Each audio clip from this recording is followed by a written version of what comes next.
big deal for you. There's a lot of paperwork, a lot of explanation. You made me pretty good at that, remember? All we dealt with was paper and more paper. You wouldn't even meet me or let me speak to Junie. We were living a lie. We had a family, we had a photo album with Junie's firsts. All photos too shaky because we were too happy to hold the camera sturdy. We were living a goddamn... Don't raise your voice, he's sleeping. He gets bad dreams at night, he twitches and squirms and mumbles sometimes. I don't understand a word he's saying. And I don't understand a single thing about you right now. You're telling me what? That you had some sort of socialist epiphany because this point... I can't hear you! That it was too hot for a boy to be begging on the streets and you had some sort of socialist... He didn't want money. I even offered it enough. He just wanted a home. Ray, every boy in the fucking street wants a fucking home. Why would you just bring him home, just this one boy out of a million street children? You're trying to convince me that he somehow landed up at your car door, said he wanted a home, and you said, come hop in. Yes. Ray, people talk. People think that... Who people? Stop imposing your opinions on some obscure entity. Who they? Ray, your mother, your neighbors, your friends of friends. I don't fucking care about friends or friends. They think you got the boy home because you want What to what? Ray, nobody does good when the good doesn't happen. But of course it does. He was abandoned and that's exactly how I felt for 2 years until I met him. Ray, shut up. You were never abandoned. He needed a room to sleep in and I needed rooms not to be so empty. Ray, you were never abandoned. Stop drowning yourself in self-pity as if one fine day I made the whimsical resolve to leave. His feet have scars of dirt like his struggles cling on to him. Till then I wasn't even ready to believe that He you were... probably walked for hours with his feet naked to the burning road. I wasn't even ready to believe that you were... Hey, just imagine waking up one day with everything so fucking real. With your breath warm on my palms. With your eyes when you asked me to marry you. With your kisses. So fucking real, Ray. Gone. Gone. I wake up alone and aged. I loved you. I will always love you. Not the way you love this, Ray. This what? Why would you get this boy home? I don't know. I do things sometimes and I don't have an explanation. I know that too well. I just thought I wanted to just bring him home and feed him with something that I cooked till he's uncomfortably satiated and then watch him sleep. He looks peaceful. He does. I want to tell him stories. What kind of stories? Stories that make him think. No, actually something stupid, nonsensical, funny and ridiculous. Funny and ridiculous. Something away from the world that tormented him so that he gets good sleep at night. Do you remember you used to tell Junie stories about that forest that existed behind the walls of concrete? The wall. It's so deceptive. Beneath it there are wonders you can't imagine. She remembers them, Ray. She doesn't get why you would bring a boy home when you already have her. She doesn't get your reasons. She doesn't get your justification.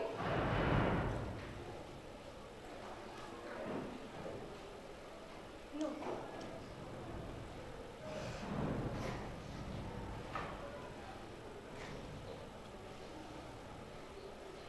Ray, cover this boy. He'll be hot. Ray, cover him. He'll be suffocated. Keep it back. Ray, cover him. He doesn't like it. He's on 8, 9, whatever, he doesn't understand. He's 14. I took him to Vimal, the guy in Richard for a checkup. I know who Vimal is. He used to come for Navratri and told that Junie had some vitamin to catch. He said that living on the streets and all, and eating at odd times, stunted his growth. So he is 14. He's 14. He's 14. He's big. He's not a child. He'll grow taller and stronger if I keep feeding him well. See, his frame is quite broad. Jay is 14. You don't get it. When you get to the legal bits, it will get very He messy. doesn't have as much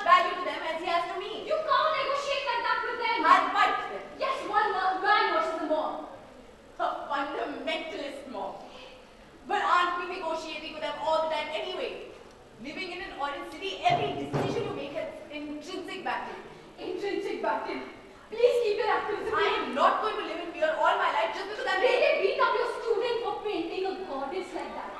And the Baroda police didn't do anything about it. Once they find out that you are... And that this boy is living with her. They'll find you and then you won't be in a position to negotiate all alone. You came today. I'm scared. I'm scared. Do you remember how careful we had to be with those beer bottles? With chicken legs, fish bones, because we had to carefully throw them out of the window. Otherwise, these neighbors would print those fucking moralistic bullshit notices.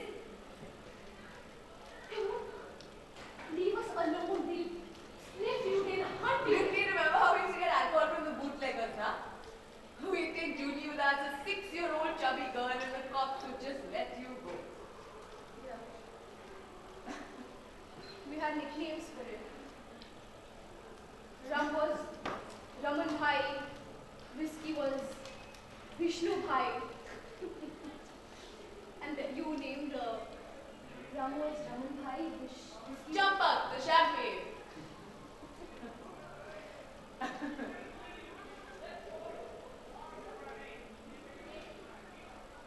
Do you think I'm not scared? I'm scared out of my wits. Sometimes I hear a, and it really does sound like a real fucking knock, but it's not.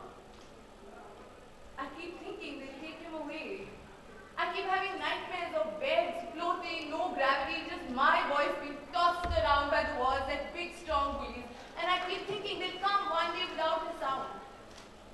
That day I hear no sound of knock, no sound of cracking weapons, no sound of squeals when they tie his hands and mouth and legs.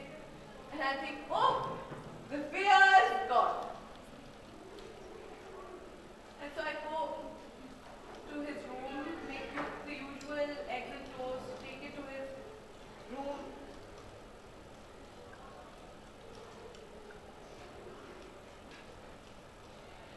I go running on the streets, begging, pleading, trying to explain to people what he meant to me. I wouldn't even have a picture to show them what he meant to me. I'd be looking for that boy that I picked up from the street who's now nowhere to be found. And so I think to myself with that pathetic inquisitiveness. Maybe he didn't want to go. Maybe that's why there was no sound of knock or sound of crackling weapons or sound of squeals when he tied his hands and mouth and legs. Maybe he left on his own.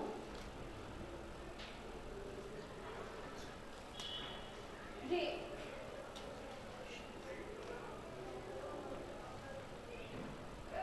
Your eyes look tired. You should sleep for a while. Even when it happened to Junie, I'd fall asleep before her.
name is Kuturian, yes? Yes.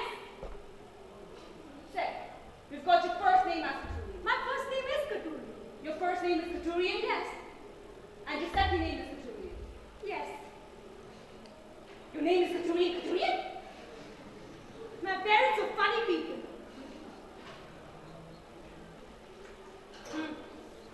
Middle initial.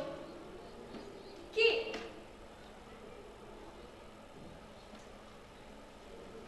Your name is Kuturian?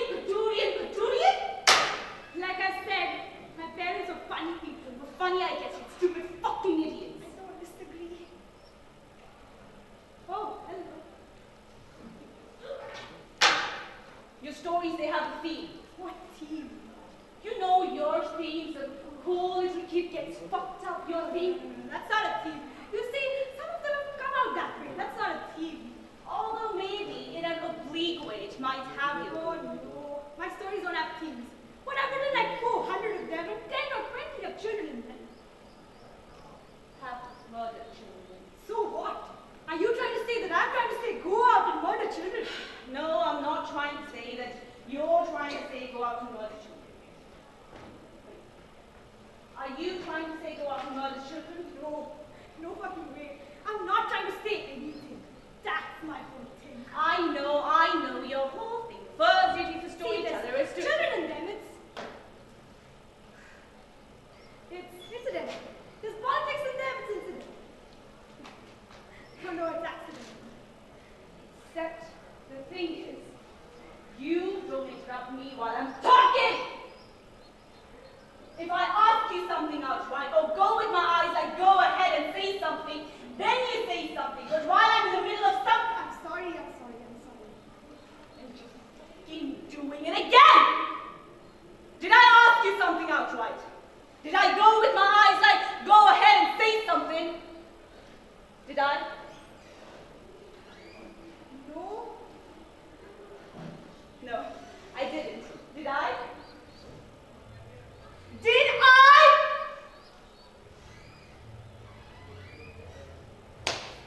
See, that was an outright question, and I did go with my eyes like, go ahead and say something. I'm sorry, I'm nervous. You have the right to be nervous. I know. Well, you didn't hear me right. I said you have the right to be nervous. Wow. This three-gibbet crossroad, what are you trying to tell us in this story? See, I'm not trying to say anything. It's a puzzle without a solution. And what is the solution? There is no solution. It's a puzzle without a solution. But I think that there is a solution. But then I'm really clever, you see. Well, I mean, you're supposed to think there is a solution, but there is no solution. And there's nothing worse, is there, for the two things it says? There's nothing worse. Is there? A man wakes up in the iron gibbet that he's been left to starve to death in. He knows that he's guilty of a crime that he's been put there for, but he does not remember what. Across the crossroad are two other gibbets. One says murderer and the other one says rapist. There's a dying old man in the murderer's cage, and there's a dusty old skeleton in the rapist's cage. Our man, he does not remember what his crime is, so he asks the old man to read it for him. The old man reads our man's crime, looks at his face, and spits in his disgust. He spits in his face in disgust. Some nuns come along the way, gives food and water to the old murderer. Says prayer over the dying rapist. Comes to our man, reads our man's crime. They walk away in tears. A highwayman comes along. A highwayman comes along, comes to our man, reads our man's crime. He smiles slightly, our man smiles slightly back. Comes to the old man, smashes his lock and sets him free. Does not give much interest to the old murderer. The highwayman comes to our man, raises his gun and shoots him through his heart.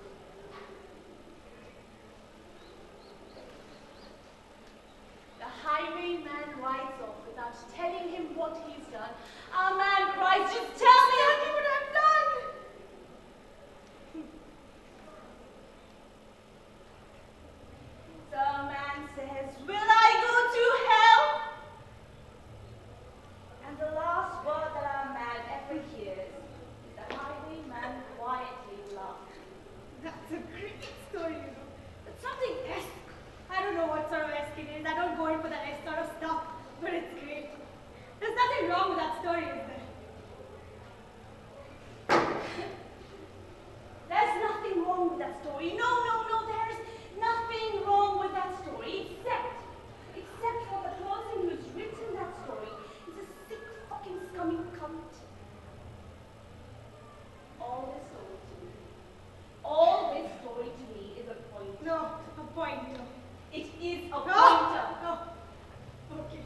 It's trying to tell me on the surface I'm saying this, but underneath the surface I'm trying to say this other thing.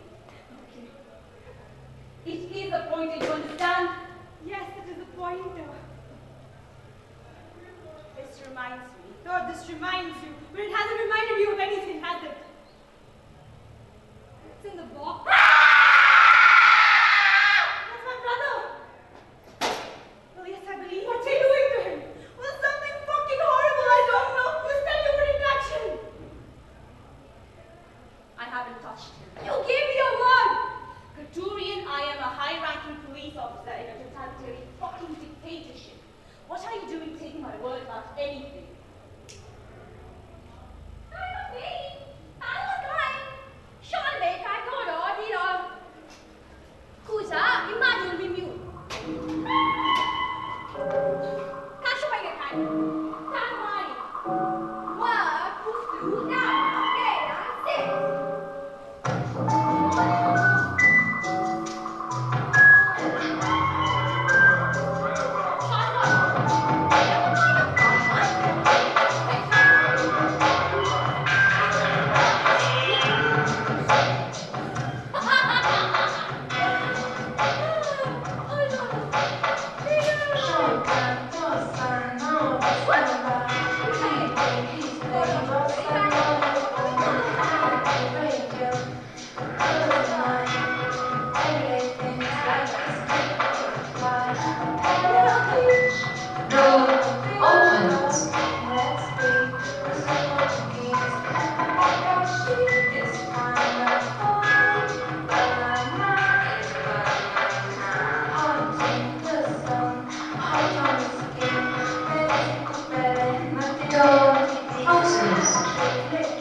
Okay, I'm sick.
One of you will be the lawyer, one of you the prosecutor, and one of you the accused. Oh, ma'am, I want to be the judge.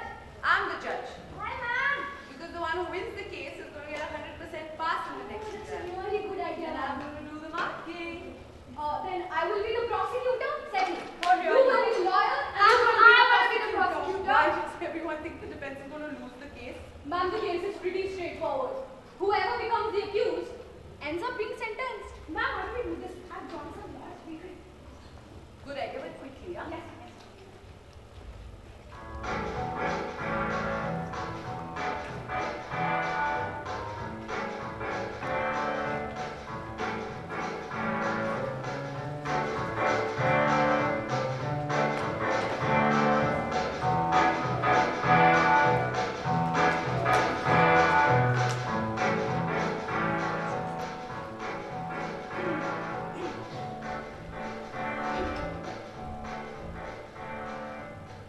Oh, ethics did what the hell was that? Okay, so everyone's entered the courtroom. The handcuffs of the accused have been removed. Let's start by establishing the identity of the accused. Name, Oh, McDonagh. date of birth, 5th January 1995. mother's name, Godavari. father's name, Himmat. profession. I'm a student, ma'am. Are you sure? I run the grocery store. Okay, perfect. So the identity of the accused has been established. May the prosecution begin. Hello? I'm really sorry, but I've never been to a hearing before. I don't really know how it works. That's okay, try, start somewhere. No, but I'm not supposed to say something like, according to Article X of the Constitution of India. That's how Richa, it's important to build a logical argument, not recite every law that's there is by heart. Yes, Sam, I'll give it a go. Pretty please, I watched a good one last night.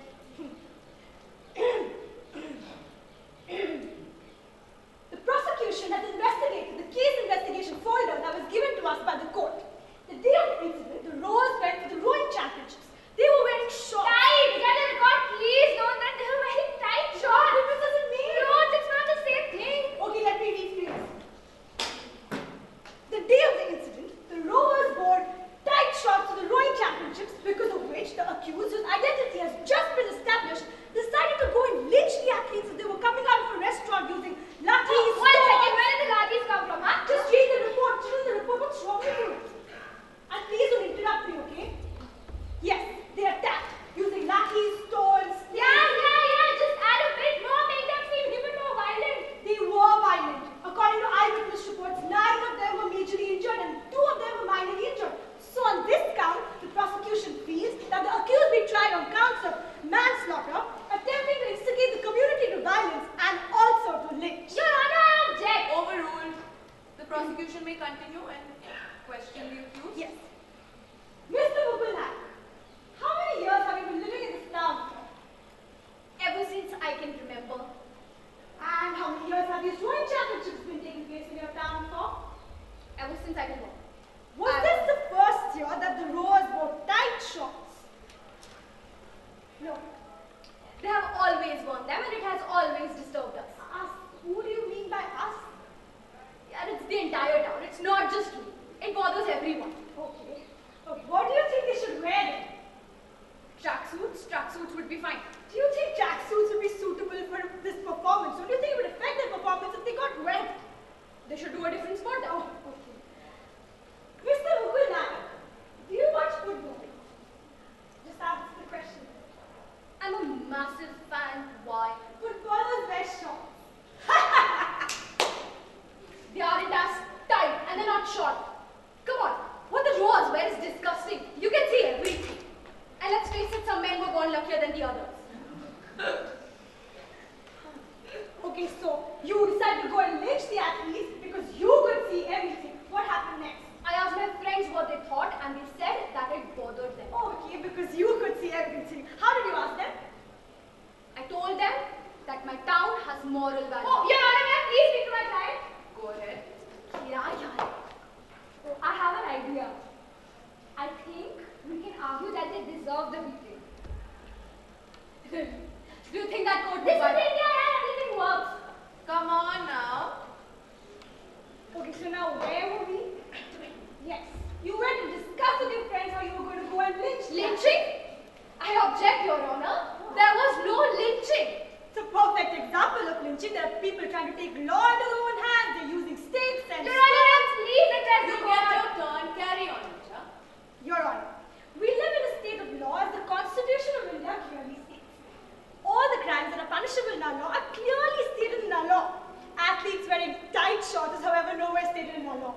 So on this count, the prosecution feels that the accused be tried diligently. Your Honor, may I please address my client? Mr. McDonagh, can you tell us a little bit about the people around? What kind of people are they? They're very good citizens, ma'am. Honest citizens who abide by the law, who are loyal to their country and religion, who are even prepared to die for their religion, Your Honor. And they're definitely not going to ignore those who disrespect these values they hold so dear. Sir, I'm sorry to remind you that you committed a crime that's punishable in our law. What laws are you talking, madam? What laws are you talking about? For us, religion and moral values are above the law. And the state that does not punish immorality cannot be tolerated. Isn't the state obliged to protect the moral values? Is that what the law is for? To uphold moral values? Oh, very well said, Your Honor. Mr. McDonagh, the athletes insisted that they had to wear tight shorts in a morally upright, clean and peaceful town. Is that correct? Yes, ma'am, they did. And did you not think that you could make an exception for them this time? I don't care for such athletes, ma'am. What the rulers wear is disgusting. They walk around showing off their packages, their bids. I told myself, Mukul, be patient, let them go, they're going in some time. But then, this girl walks into my neighborhood and tells me and my friends are going to do nothing about this. Going to sit back when they molest a women. I object, Your Honor. Really got to be, Your Honor. They the accused insinuating that athletes are rapists just because they wore tight shorts. They're molesters. They molest them exactly. By wearing tight shorts. How is wearing tight shorts? If the people of this town feel that something like this may happen, then the law should be like this. That's fair. She's trying to make a case for No, that. and expose the truth and it is Order in my court! Should we have let them walk around with their penises hanging out? Exactly. Thank you, sir. Okay, so are we saying that the way these men dressed, which was in a way against our moral values but not against the law, is a crime? For sure. So by now, what will happen if all the people of a community start disagreeing on such matters? Exactly. We have 1.2 billion citizens. If we have 1.2 billion different understandings of moral value, Ma'am, do we really have to count in the children? And what about the women?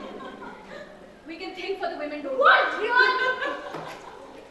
Your Honor, what I think is that people's moral values should be considered and that laws should be drafted accordingly. but people's freedoms cannot be adjusted according to personal subjectivity, no? But then who is to determine the objective outlines of these laws, Your Honor? You? And anyway, in that case, the people of this town believe something outside of the mainstream. Their moral values are not being protected, therefore they're not a part of society. They should not vote and they should not pay taxes, right? The people in my colony feel that blacks sell drugs. So what should we do about that then? Did you not have a problem when Mukul was wearing shorts? At the Yes, back? I was having a problem. You said that Yeah, I said the rules. university had rules. So this town also has Who rules. makes The people of this town. Which law is written down? Oh, very well said. Your Honor, the crime that my client is said to have committed, whatever you wish to call it, beating, assault, lynching, whatever word you choose, it was made into a crime without considering the circumstances and events that led up to the confrontation, and therefore I think the charges against him should be dropped. Maybe you should take it to the constitutional court next. Yes, I'm planning to. My client is a respectful man who wishes to live in a respectful society, and men wearing tight shorts in his community bother him.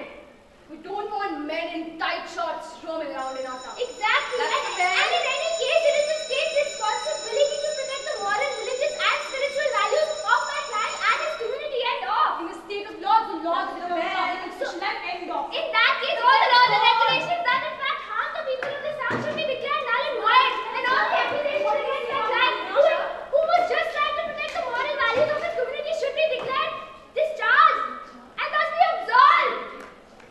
Did we pass? Huh?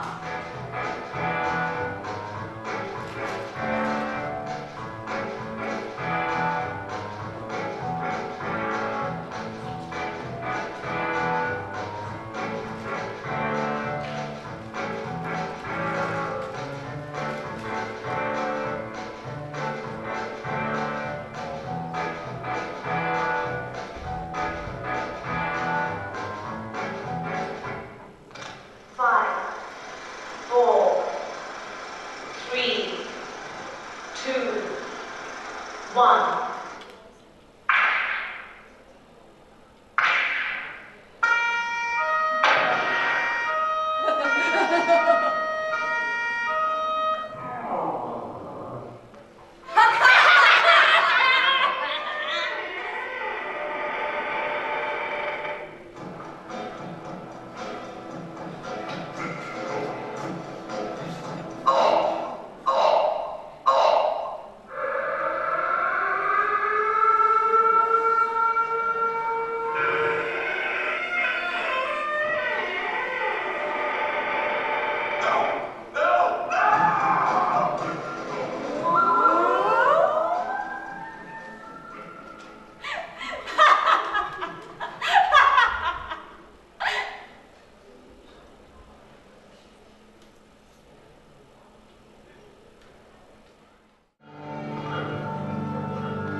Testing. 1, 2, 3. For the record, could you please tell me your names? Yasmin. Fatima. Why do you want my name? It's just so that it's on record.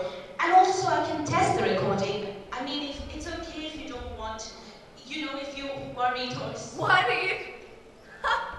Oh, please, it's Ayfer. But first names only. Of course. Just first name is absolutely fine. No need to be so nervous. I don't bite. Well, not much. Just your name one more time, please. Yasmin. Fatima. Fatima. Ayfer. It means life. She who lives. Do you mind if I take a smoke break? I don't think you should. I don't think you should is not what I asked. Do you mind? I mean, it's probably best if you know, I mean... It's fine. You don't have to lose your shit over nothing. I'm trying to cut down anyway. I'm happy to talk, but I won't take your money. And another thing, if we are to talk, we talk about the present. Because there is hope now, there wasn't always. And that's important to me. Oh?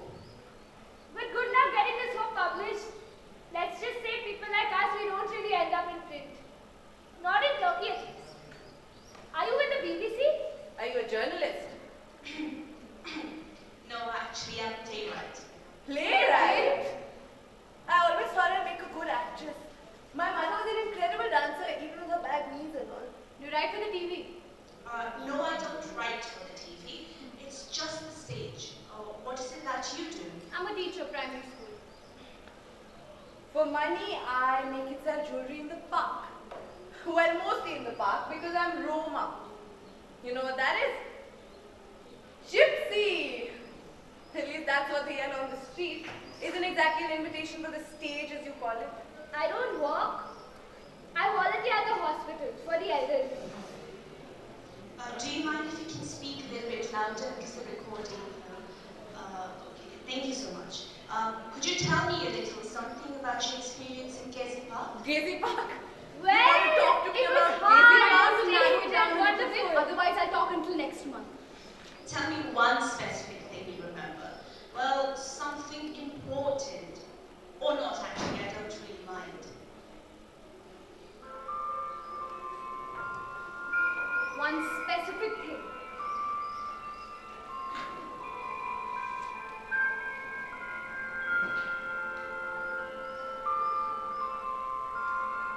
Well, if I was feeling poetic, I'd say that it felt like the sunrise after a hard night. But I'm not a poetic person, so I don't say things like that. I'd say lemons. I used to carry lemons in my handbag during Gezi Park. Even though you could get arrested, you know, for carrying lemons or milk or anything that might be used to, you know these things, right? Actually, I don't know anything. Go on. Lemons stopped the tear gas burning. I didn't know that before the protests.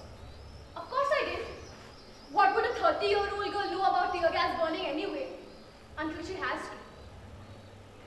Isn't it amazing how you become an expert at things when you have to? My handbag still smells of lemons. They make me smile sometimes and cry. But most of the time, the smells of lemon makes me cry. People go on and on about Gezi Park. This Gezi Park, that. Wasn't it beautiful? Wasn't it wonderful? All of these people coming together. You know what I think? Fuck Gezi Park. Fuck their home. Come to where I live. Just a few streets away from where they live now. For them it's such a novelty, na? Oh, how lovely. I slept in the park last night. For me, it's my reality. Sure, Gezi Park was good. It made a lot of people open their eyes and all. But where were they all these years? I've lived in hell for years. Why were they so surprised to join me? Sure, people were surprised with it. Women in headscarves had a protest. Yeah, Allah. We want what you would call the usual suspects. But that photo of the woman in the soft focus, with her eyes looking down, that's my mother's generation. Me, I have a voice, I have opinions, and just because my opinion includes my right to wear a headscarf doesn't make me submissive, doesn't make me blank. Of course, wearing a headscarf is an integral part of my religious values. But in this country, in this world, it is also political action. Religion and politics, there's no difference anymore. So you're a Muslim? Yeah. About as Muslim as Lady Gaga. I mean, really, what did you think? The headscarf was for fashion? Yes, I'm Muslim. My mother is more traditional. I said I don't fast and pray and all of that, but sure, I uphold the values. Oh yes, okay. I see. Do you mind if I check my phone for me? I got 500 new followers during Gezi Park. I used to tweet where people could go to during really bad moments. It's awful how they shut up Twitter and YouTube for about an hour. A couple of weeks ago, I felt like I was missing a limb. No information in, no information out. It felt like a snake is eating its own tail. That's actually awful. I have a daughter. She's 4, mashallah. I used to take her to the protest to see the tents and all of that. Even at that age, she knew things were changing. She used to call it a festival. Mama, why are these people having a festival? I guess at that age it did look like a festival. There are many of us. I don't mean women in headscarves, I mean anti-capitalist Muslims. But for me the logic is simple. I think all of this, everything belongs to Allah and therefore we have no right to call it our own. That's why when the government wanted to build an army base or a mall or whatever ridiculous idea, the people said no. I still can't believe that it all happened, that 3.5 million people got together and said no to the government. That's incredible, that's hope. And that's why it got so heated. It did look heated from the clips on YouTube. Of course it was heated. That's why I kept my neck away from it all. Is that why you didn't join the protest? I mean, did you think that you'd get hurt? I just didn't think there was anything in it for me. I mean, I don't have anything they can take. And did you see anyone die? What kind of a You question did is I that? see anyone die? I actually mean, I mean that, did you see anyone get hurt? Get hurt. The only way you would see people get hurt is if your eyes were shut. And that really scared me. Me and my husband, we decided on a place where we'd meet in case we got separated. And of course we did get separated. It was one of those really violent nights and I remember waiting for hours. And so many thoughts passed through my head, but finally he did come. He came with a broken wrist, but he did come. Alhamdulillah. And did you go back? Of course, we went back to Gezi the very next day. He got everybody to write on his band-aid. We still have that somewhere. I mean, I see people get hurt every day. Gezi or no Gezi. Sounds dangerous. Change is always dangerous. Just take a look around. And what now? Now, well, to live in a country which is at the brink of destruction and also at the brink of war, I don't think there's any other country like this. I'm not in the mood to think about the next 20 years. For me, hope is for another lifetime. I mean, how do you find balance in a city where all the cycles still to the right? They took away my parents' jobs, my mother a journalist, my father an administrator, and replaced them with pro-government drones. They took away my right to an abortion. They took away my right to choose a cesarean. It's fucked up. Me? I want to start a family. And I want to raise my children in a world which doesn't care about things and people. I mean, which doesn't care about things, but about people. And will there be further protests? Yes. Will it be bloody? Unfortunately, yes. But I'm not going anywhere. I'll stand, I'll pray, inshallah, I'll push for a better future. All of this will be forgotten. People will forget Gezi Park just like they've forgotten us. For people in power, the land has more value than people. At least my people. But I tell you this. When I die, I won't be remembered by anyone but my children, my culture, my bloodline, our stories, our music, our way of life always continues. In spite of all this, in spite of this country. It's fucked up, but I still love living here. I love my country, I love my city. I know it can be a beast, but it's love nevertheless. And I don't think so it's asking for too much if I want my government to love me back, because I think I deserve it and that's why I've been fighting all this while. So will you stay back in Turkey? Where Of else course, will I go? but Only if I sleep don't, location. then all of this will be for nothing. So who else have you spoken to? I've spoken to 2 other girls. Who? A teacher, a young robot woman, and an anti-capitalist Muslim girl. You haven't spoken to anybody pro the government. 50% of the population hated Gezi and what it stood for. You should speak to my father. You think people like that would come and talk to you? So why did you speak to me today? I wanted the money. And it's nice to be asked, you know. People don't usually ask women like me. They just don't ask. So what will you do with all this? Will you write about us? All this knowledge. All of us? Where will it go? Every one of us? Will you make a lot of money from my story? You could be a billionaire. You could print Gezi Park t-shirts. Will you write about that? I actually do not know what I think I'll just write. Good luck. Why? Because it's big. It's bigger than us, it's bigger than words. That's what I've been telling you all this while. All of this. It's bigger than words. So good luck. Thank you. One more time for the end of the recording. Could you please repeat your names for me? Ayfer. Fatima, F-A-T-I-M-A. Yasmin. Once again. Eshanya. Ishna. Kamalini. Sorry, what are you real people? Of course we're real. You're lying. Not lying, performing. Performing, but you're playing real people. Of course not. They weren't real. Fictional. Just ideas, not a true. Just a mixture of truths and embellishments. And some very specific Google searches. But there's truth in you. Truth. Yes, I would say there is truth in us. Like all things, we're just versions of the truth. Until they change us. Until they make us someone else entirely. Until they write us out of all of this. What do you mean by writing you out? Aren't we all just moments? Stories. Right. Until we're not. Until we're not.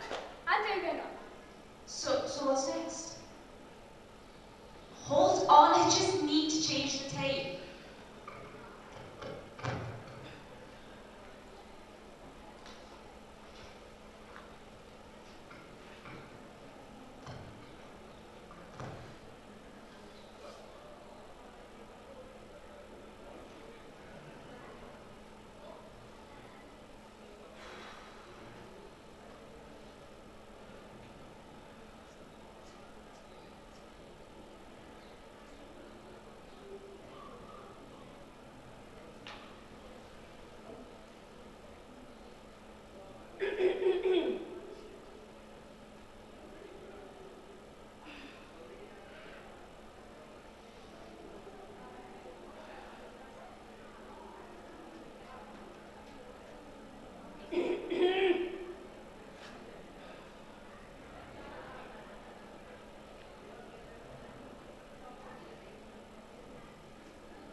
and killing him.